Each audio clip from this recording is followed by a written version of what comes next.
Okay, hi everyone. So I'm not sure at which point we got disconnected. I'm going to share the slides again, and I'm going to briefly go over what I went over in case I didn't share it with you before. So, okay. So just to drive this point again, gene therapy is an example. We already had a Nobel Prize in 2006.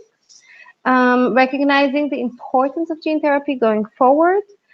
But it took until 2017 for gene therapy to become a fact, with the first gene therapy approved by FDA and used in patients for SMA, a rare motor neuron disease affecting babies. And you can see here an example of a patient, Asher Kump, who's was an infant in Boston, fortunate enough to join the IONIS trials.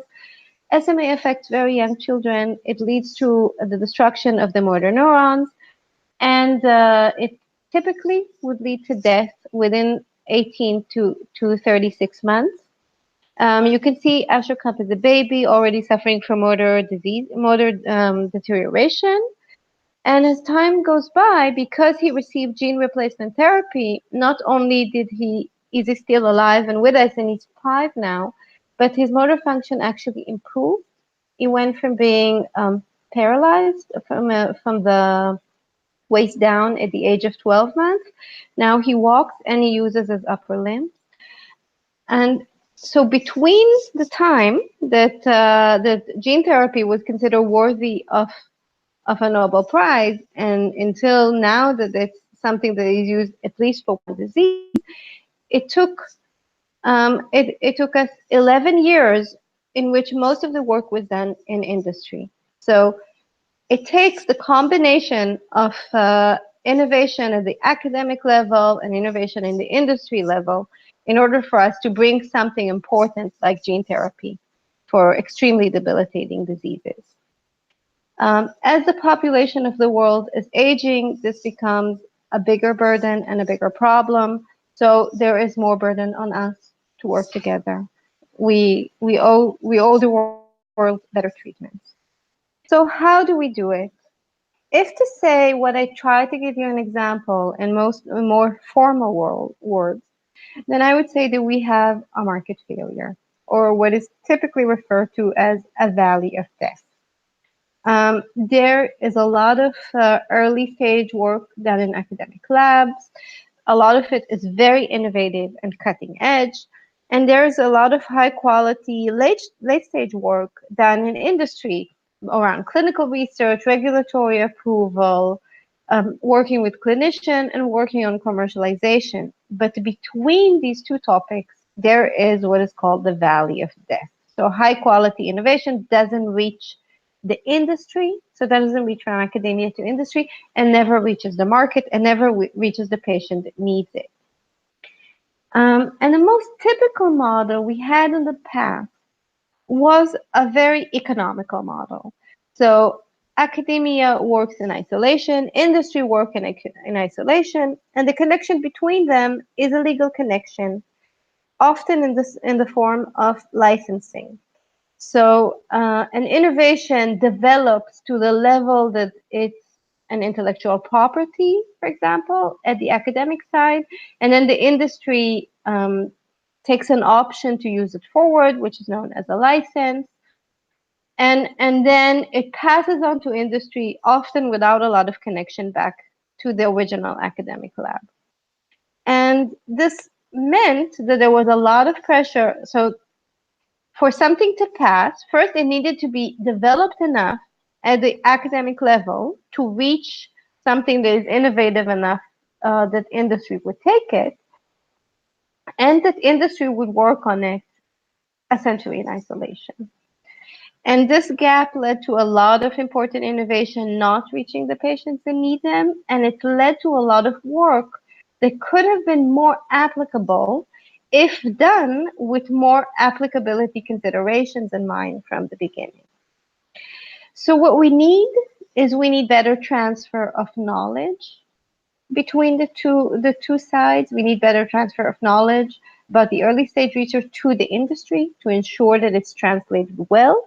And we need better knowledge from the industry going back to academia to ensure that academia have their mindset on what is actually applicable and not what might be applicable without any context. And then if you go one step beyond shared knowledge, what would be ideal is if we could think of an ecosystem of joint development in which academia and industry work together to develop something end to end without a gap in the middle. So all the different aspects of the development have the innovative capacity that academia has to offer, and the very precise and detailed regulatory orientation that industry have to offer, and they work together, and therefore more things reach the patient at the end. So how do we do it?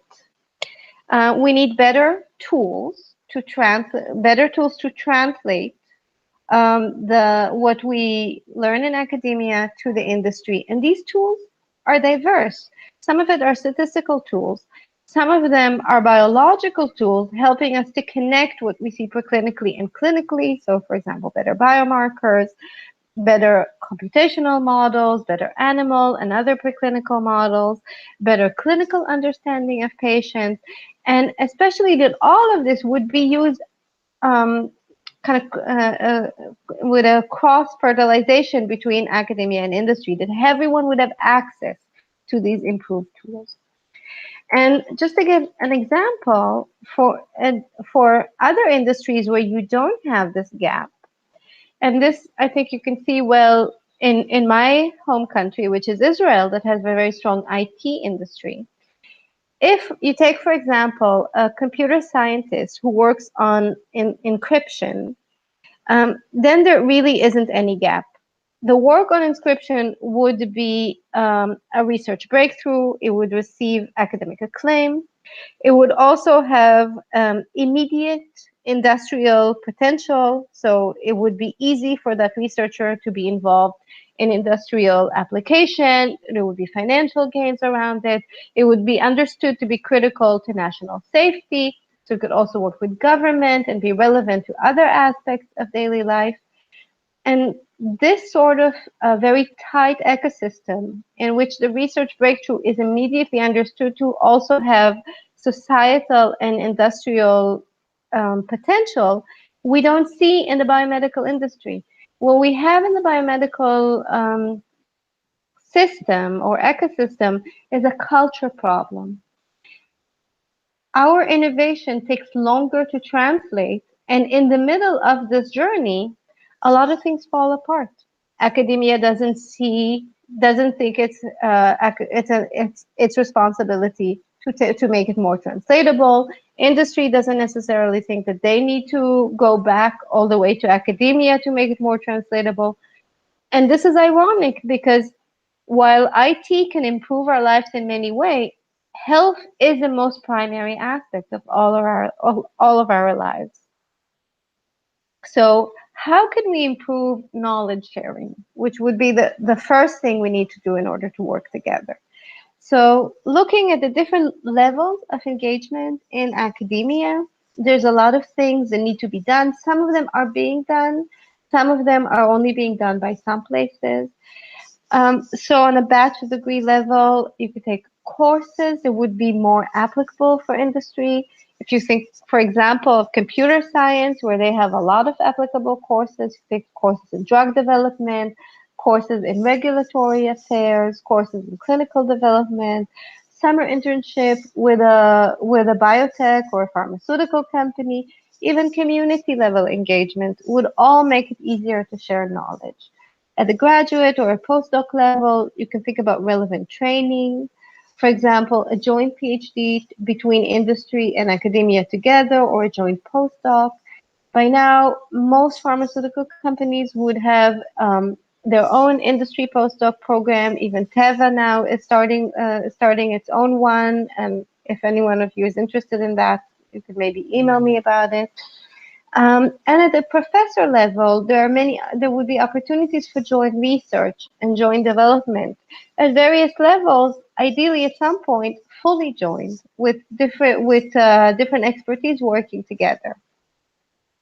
And if we would do it, it, although we have this culture that avoids this, it would be better for everyone because for the economy, it would mean more companies would be developed, more startup companies emerging early, more jobs for the society.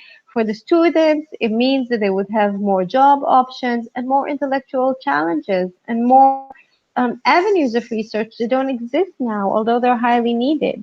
I'm going to get back to it soon. And at the end of the day, we're all going to be patients of one type or the other, and to have a work more applicable was going to be relevant for each and every one of us. So some examples that exist now, that maybe some of people of the audience would find relevant, are two European programs that put a lot of emphasis on the combination of academia and industry. One is the Marie Curie Training Network, which specifically focuses on young researchers, PhD students, or early after master's or PhD, and it's trans-European, so with ability to share knowledge across different European countries, and especially to share knowledge between academic and industry labs. So in these networks, there are always going to be several academic centers and several industry several companies, and then if you join one of these as a PhD student or as a young researcher, you get to be exposed to this type of research and you get to see the gaps and the opportunities for yourself. So something to consider. So within the large framework of the Horizon 2020 by the European Union, there are a lot of consortia specifically focused on industry academia, and within them on different levels of placement for students. And if this is something that interests you, these are things that are completely open on the internet. So these projects are always recruiting across Europe and across the world, and you could identify a relevant lab that would offer you such an opportunity. I can say, for example, we're involved in several of these, and I can say that this makes the students involved in these programs a lot more understanding of what is needed to be applicable, a lot more relevant to later join either academia or industry if that is something that they find relevant. Now, at some point, we would like to not only share knowledge, but work together.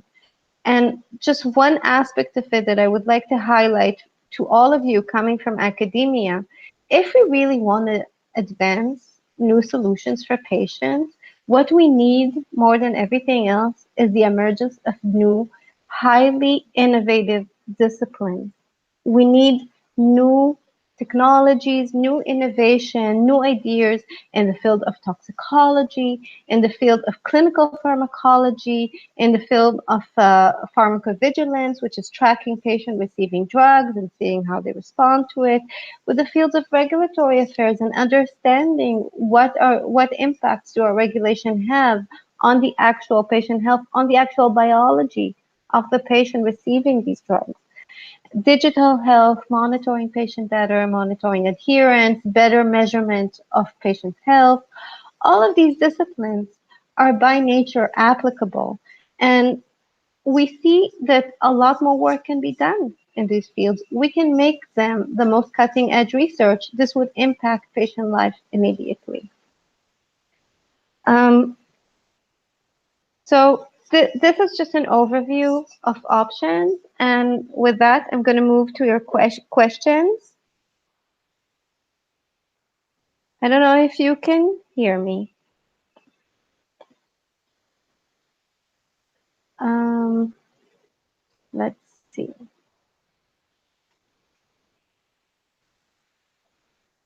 So ideally, you can hear me now. Can you see me also? So I'm gonna assume everything is okay, and I'm gonna share with you some questions that were already received. Okay, say everything is okay. So Question number one. What are the main differences in the thinking mode between academics and industry? So I hope I addressed some of these in the presentation, but generally I would say that academics and industry differ in the goals of the research. And the goals of the academic research can be summarized in a completion of a project to the point that it's ready for publication and it produces innovative knowledge. Whereas in industry, the goal is most typically to end up with a product. So it doesn't the innovation level and the completeness of the project are less important, but more of the matter of fact of is it ready for its next step of development. Um, both of these times of thinking have benefits. As I said, the best way would be to combine them. It would be the most effective way. Question number two. Environmentalists are asking academia and industry for development of greener drugs, for example, better biodegradable drugs that are easily removed from the environment. Would it be possible to design more biodegradable drugs that are equally effective at the same dose? Would it be possible to design drug with reduced human body expression rate of the parent drug? What would be the cost associated to conduct that research? Thank you. So, um, definitely there is an environmentalist and there's also government interest in producing greener drugs and biodegradable drugs. And I think you highlight within your own question the issues associated with it. That currently, with the material, so if we continue to work with the framework that we work at now, and with the materials that we work with now, it's likely to be more expensive to add to these requirements that the drugs are also biodegradable. Now, there are ways to address a potential add in cost. Maybe there would be other ways to reduce cost around it. Just to give an example, a large European initiative does suggest ways to avoid using the leaflet that describes the safety of the drugs and that is non-biodegradable in a fast way, and to move to an e-leaflet in a way to assure patient safety isn't harmed by that. And that is a very easy way to improve the environmental effect of drugs. But that said, if you can think for the future about future innovation, then ideally we could work on this from a material science perspective. So not use the same drugs and add the requirement they would be biodegradable, but think of new types of drug and think of nanotechnology to make our drugs better and also biodegradable. And this is exactly the type of things that is currently missing and currently requires more joint work between academia and industry. Um, Third question. In terms of repurposing drugs, there is a lot of focus in academia about repurposing drugs to the advantage of the already existing toxicology data and knowledge available and using them as low-cost alternative to existing treatment. There seems to be this seems to almost drive a wedge between industry and academia as it begins to feel like they're in a race against each other and working together. Can repurposing drugs ever be seen as something of interest for pharmaceutical companies? Is there a way for both sides to have common interest in this?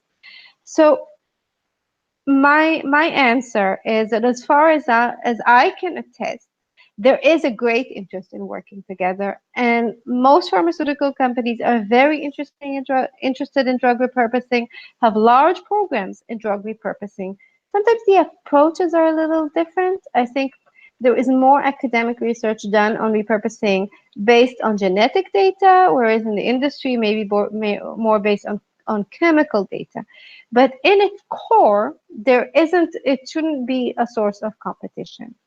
And it sometimes seems so, and I think this is the gap in knowledge sharing. So it's not that they're not interested in working together from an economical perspective, is that they don't use the same vocabulary. And this is something that can be bridged. If your question is if pharmaceutical industries are interested in repurposing, the answer is absolutely yes. Most large pharmaceutical companies take great interest in repurposing and have programs around that. Um, okay, question number 4. Can drug combination be somehow commercialized? Drug combination are commercialized right now.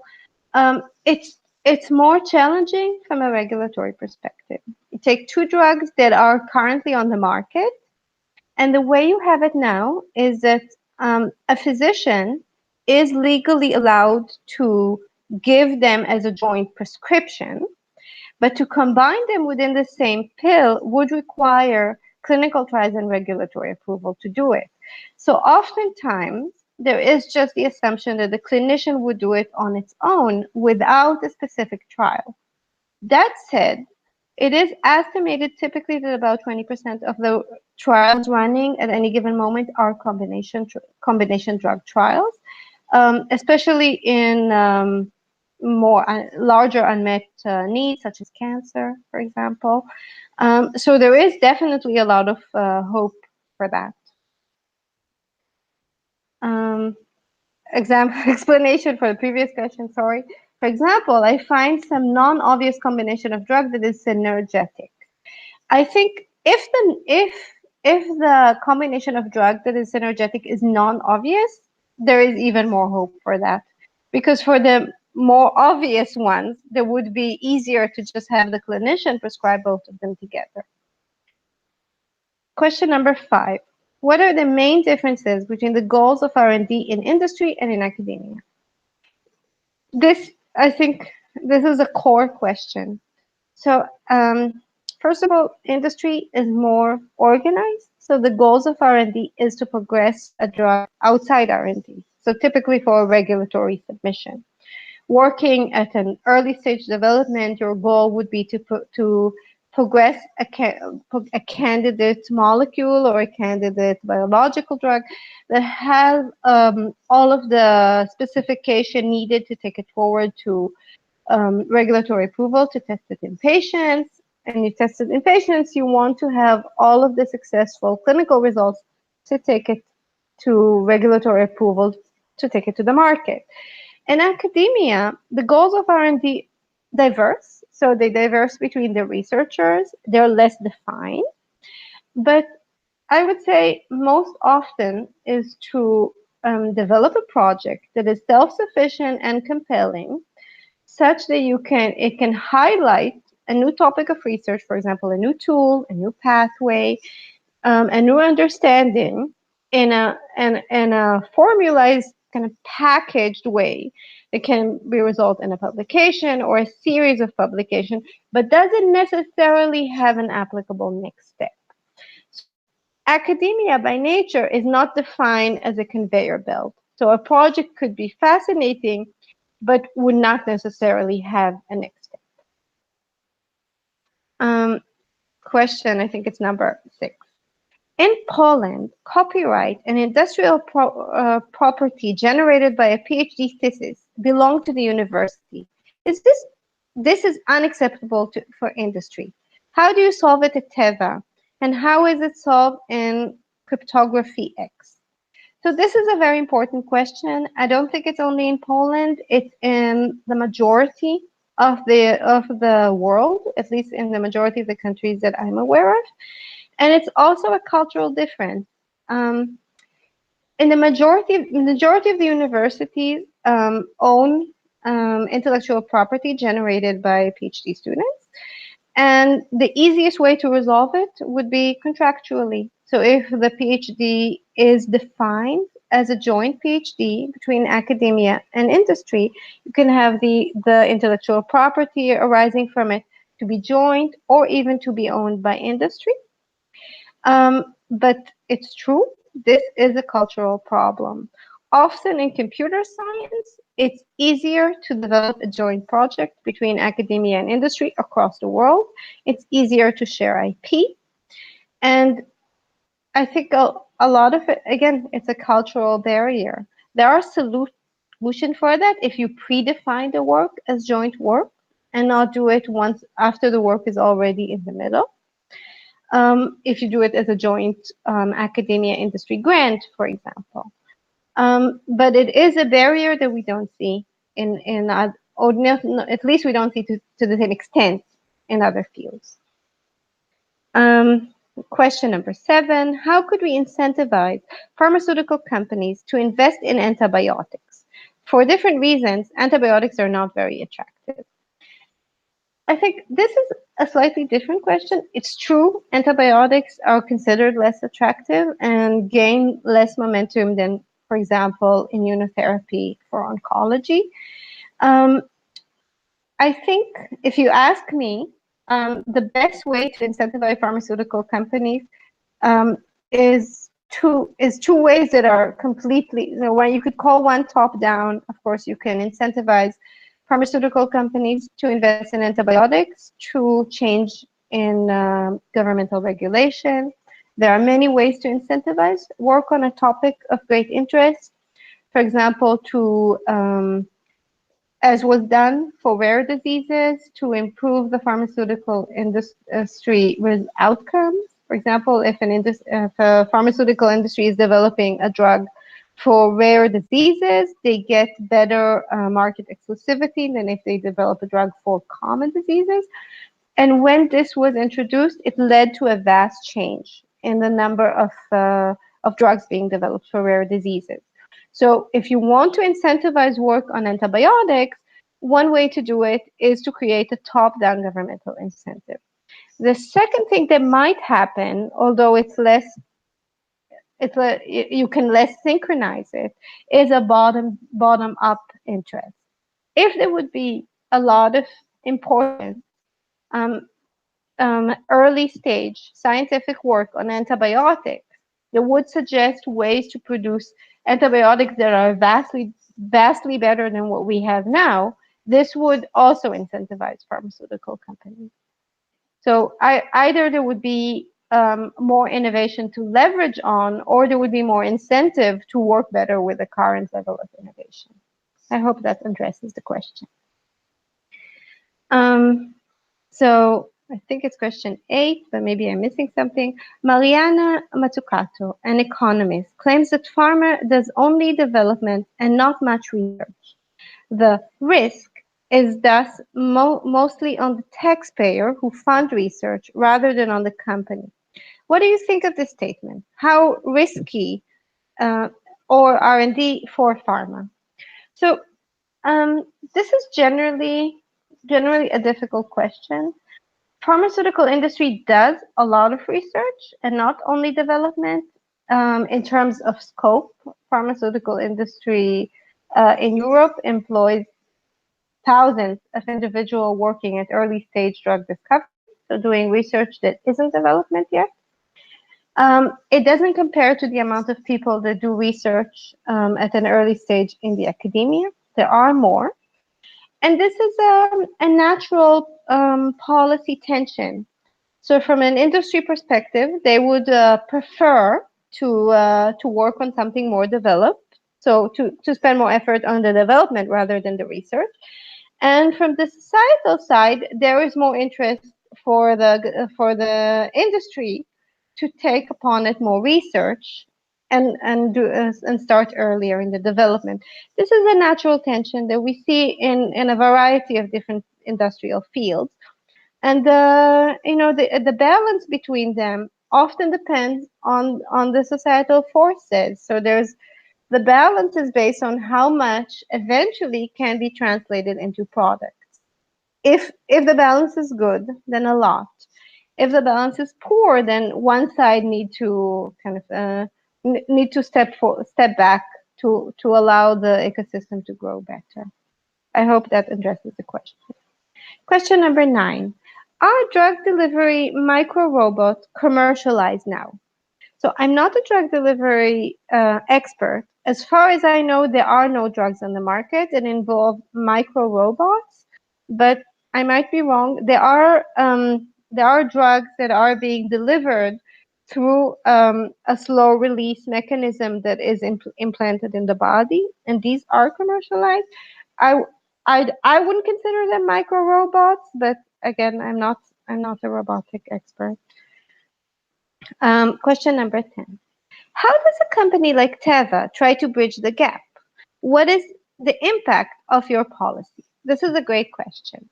So, in the slides, I gave a few examples of what can be done to bridge the gap. Um, all of these examples, Teva itself partaken. So we have bachelor students. We teach courses to bachelor students. We give summer internship to bachelor students. We have joint PhD programs, and we have joint postdocs. And of course, we have joint research with professors that employs also students, and we also have joint grants, joint European grants, such as the Marie Curie Training Network, which brings students to Teva. This is important because it facilitates the development of innovation according to industry needs. And it's also important because it develops the future researchers that would impact our work. And most companies, Teva included, are sensitive to that. So most companies understand that in order to, at least on the recruitment side, not to say on future development in general, they need to develop better and more applicable candidates for the future. What we don't do enough yet, and we're wondering together with other companies how to do better, is to address these areas of when there is a great need for innovation, but they're considered in the current culture somewhat too applicable. For example, how to bring more innovation to the field of toxicology, to use more predictive tools, more innovative tools, nanotechnology, predictive analytics to improve these fields and other fields that now academia is not that interested in. So that part is still a work in progress. But how it impacts our policy, it impacts us on the human resource side. So it's something very important for recruitment. And it impacts our daily life because we do a lot of work jointly with academia. Okay, so question, I'm losing track already. The next question. Is Teva investing in nanomedicine and targeted drug delivery? Is it considered a promising subject or too academia focused? Generally, Teva, and as far as I know, most industrial large pharmaceutical companies are investing in nanomedicine and targeted drug delivery. So that within itself is a very promising and applicable field. If you're asking this question for yourself, my best recommendation would be to try to be engaged with it on the industry side, at least as a summer fellowship or as a workshop, because a lot of time, a lot of the academic work done on it is not that well targeted to what industry has in mind, and that can sometimes make it less translatable. So the field in general is translatable, but not all of the specific parts of it. So that would be my recommendation. Next question. I'm not sure you've already answered this. Oh, I didn't answer this because I'm only seeing this now. PET-CT use in development. Oh, I found it. It was sent before. I apologize. At CNA, Universidad de Sevilla, Spain, we have a PET-CT, human and animal, radiopharmacy center where we can develop and mark C11 and F18 radiotracers like drugs in development. We are a research center, not a hospital. Why do you think there is so little interest in this way of drug testing for biodistribution in preclinical and clinical studies, in phase 1 and earlier studies? We will possibly participate in a phase 3, phase 4 study of some drug efficacy, but it's almost like hospital. So not, if you ask in general why there is so little interest, this is a little difficult for me to answer. Generally, and this is a general comment, the best way to do this is to try to give an example with a known drug that is very compelling, for example, in a publication. Because I can say if the question is why is industry not picking it up, the best way to make it more industry friendly is to give an example that they could see the value right away. Generally, there is interest in neuroimaging tracers, but they need to be very tailored to the specific drug. So if you can think of an example that is relevant, then the pharmaceutical industry working on similar examples would be able to pick it up. Another question.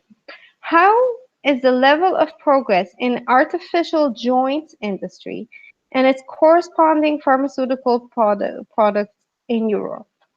So I have to say, um, because Teva is a pharmaceutical company, we don't work on artificial joints. And so it's a little hard for me to say anything about the level of progress. I apologize. I'm a biologist. So these are all the questions that I've received so far, and if say no more questions. Okay, so thank you so much, everyone. Feel free. I think you have my email. So if you have further questions or questions about industry, feel free to reach out to me. Thank you so much. And if I have one concluding mark, is I want to say a lot of you in the audience are in academia now. And if I want to say anything about applicable innovation, is that it's highly needed. So please take it into your consideration. We're doing your daily work. Try to make it more applicable for patients because that's what we're all here for together. Thank you so much. Have a great weekend.